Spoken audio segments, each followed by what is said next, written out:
Important investissement du côté de Saint-Pie.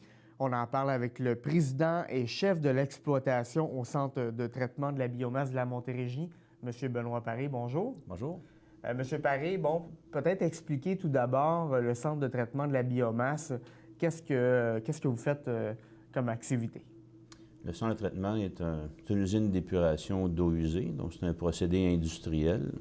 On reçoit près de 50 000 tonnes de matière par année provenant d'industries agroalimentaires. Donc c'est un centre qui a été créé en 2004, qui a près de 12 ans d'exploitation, situé à Saint-Pie en milieu agricole. Donc c'est un procédé industriel dans le milieu agricole. Et là, on annonce un important investissement de plus de 25 millions de dollars. Alors, qu'est-ce que ce montant va vous permettre de faire? Aujourd'hui, on reçoit des matières liquides, donc des produits périmés, entre autres, d'industrie agroalimentaire, et on reçoit une fraction solide principalement. On traite des eaux, mais une fraction solide aussi qui est produite. Donc l'investissement va permettre de récupérer cette fraction solide-là puis en faire des engrais. Donc il y aura trois blocs importants d'investissement. Une usine de biométhanisation, donc la transformation de matière pour produire du gaz. On va également récupérer cette fraction solide-là et on va l'épurer par un système de séchage et de bioséchage pour faire des engrais. Et il y a un troisième bloc d'investissement, c'est un partenariat avec la compagnie Olimel, donc pour traiter des matières d'origine de transformation de porc et de volaille pour faire des huiles et des farines animales. Et il y aura justement construction donc de 2 usines, je crois, sur le site? Oui, une usine de fabrication de farine et d'huile, une usine de fabrication d'engrais et un troisième procédé de biométhanisation. Et au niveau de la biométhanisation, justement, est-ce que votre but est de revendre le biogaz produit? Le site est situé en milieu agricole, donc loin des services industriels des réseaux. Donc, on aura une récupération du gaz produit par la transformation de la matière pour alimenter les procédés qui nécessitent de l'énergie pour le séchage et les différentes activités technologiques. Vous avez parlé de plusieurs phases d'investissement.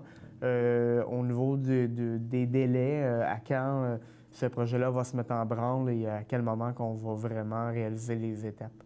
Pour l'industriel, la mise en branle, c'est toujours trop long, mais il y a certains délais administratifs à respecter, des étapes financières, mais on prévoit de débuter certains travaux ce printemps. Donc, il y a eu quand même une période assez longue pour l'obtention des permis. Les certificats d'autorisation, c'est une démarche qui est assez complexe au niveau du ministère, mais c'est bien encadré. Et il y a toute la négociation pour notre partenariat avec Olimel qui a pris quand même quelques années. Donc, c'est venu à terme il y a quelques semaines. Et vous avez reçu une aide importante du gouvernement du Québec dans ce dossier-là. Oui, c'est le programme Éco-Performance. Donc, le ministère a mis en place, à partir du Fonds vert, des programmes pour favoriser la réduction de gaz à effet de serre. Donc, le projet permet de récupérer dans un procédé industriel ce qu'on appelle une bioraffinerie verte intégrée, des matières qui vont permettre la réduction de gaz à effet de serre de façon substantielle. Donc, c'est dans le cadre de ce programme-là que la CETPL a reçu une aide financière. Est-ce qu'avec ce projet, des emplois seront créés?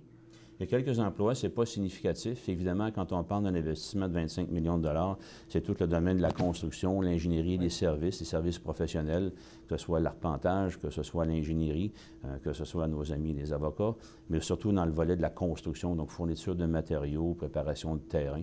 Donc, il y aura beaucoup de retombées régionales pour l'investissement qui va débuter incessamment. Et bien sûr, ça va vous permettre d'augmenter la capacité de production, parce qu'en ce moment, vous faites quoi, 45-50 000 tonnes? Aujourd'hui, le site a un permis pour traiter 70 000 tonnes de matière organique par année. Donc, ces permis-là nous permettent de pratiquement plus que doubler, en fait, la capacité de traitement. Par contre, les investissements qui vont être faits permettent de réduire la charge qu'on va émettre dans l'environnement. Donc, non seulement on va augmenter la capacité, mais on va réduire les émissions dans l'environnement. Et on parlait quand même de plusieurs... c'est un chiffre, j'ai vu un chiffre assez impressionnant. Oui, c'est un chiffre impressionnant, mais c'est une capacité théorique, évidemment, donc il y aura une progression, parce que quand on démarre une usine, il y a tout un rodage mis en service. Donc, dans le cadre du procédé Olimel, dans les premières années, on reçoit d'ailleurs déjà une bonne partie de ces matières-là chez nous. Donc, c'est une entente qu'on a avec eux depuis longtemps. Donc, on traite une partie des matières. On va simplement les traiter différemment avec un volume qui va augmenter avec les années. Benoît Paré, merci beaucoup pour cette entrevue. Ça me fait plaisir. Merci.